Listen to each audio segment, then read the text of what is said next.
Love News spoke with the chairman of the Social Security Board, Doug Singh, to find out their take on what has been happening. Let me speak specifically from Article 23 of the collective bargaining agreement that is in place at this point in time. That's the section on uniforms.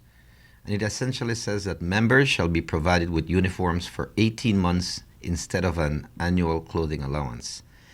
This is a provision that was put in place sometime back in the past when there was a clothing allowance and there was a value of a clothing allowance, and instead of the clothing allowance, uniform was provided. It further goes on to say, though, that a committee comprising 3 representatives from the union and 2 representatives from management shall be responsible for determining the style, design, and suitable material of uniforms for respective posts. And it says also that uniforms shall be worn at all times unless members have the employer's written approval to do otherwise. It is my understanding that there's a standing arrangement on Fridays for it to be casual days.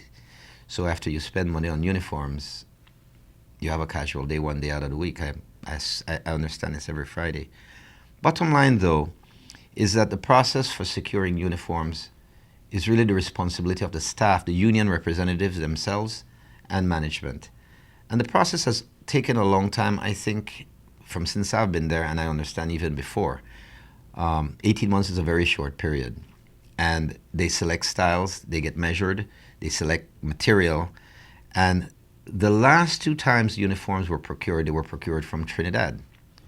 This was brought to the board's attention, I think, when we were notified that the uniforms would have been late. And they explained the reason why, which is exactly what I just said. And the board felt that that was not acceptable. The board sent a message to management to communicate to staff and for the people who are involved that we must first make an effort to have the uniforms procured in Belize for several reasons. One, it gives an opportunity for a Belize business company to benefit from it.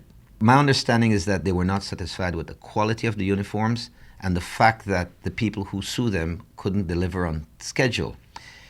Each staff member is entitled to 5 sets of uniforms, and there are 273 staff members that are entitled to uniforms.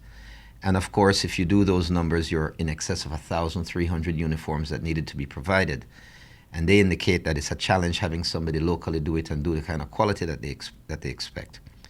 As a result of that, they sourced it internationally. Board really doesn't support that and would like to see that change and has communicated that.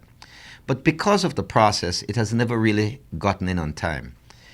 What happened once, possibly twice in the past, is that the staff was paid a small prorate of a calculated annual entitlement, so to speak, or what would have been viewed as an entitlement, or what was used to be paid in the past.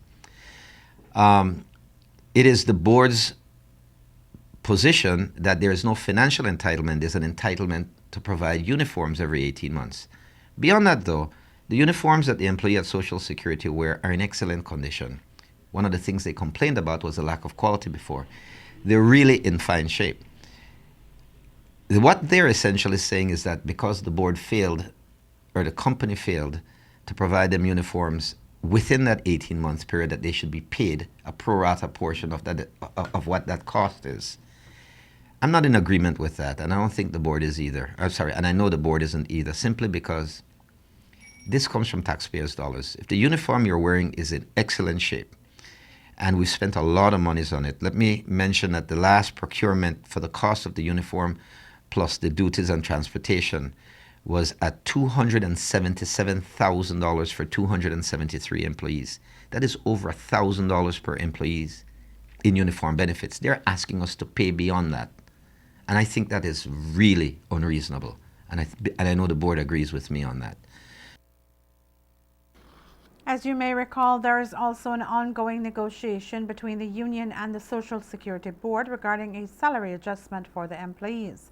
Up to last week, when there were rumors of the workers taking industrial action, we learned that it had not gotten to that point, but that the workers have expressed their cooperation in taking it there, should it come to that. What the workers and union members are looking at is that the SSB management has offered no proposed salary adjustment. Love News did learn today, however, that a proposed salary adjustment will be forthcoming, but that the two parties had decided to address the collective bargaining agreement in two parts. We understand that the financial aspect has not even begun being discussed.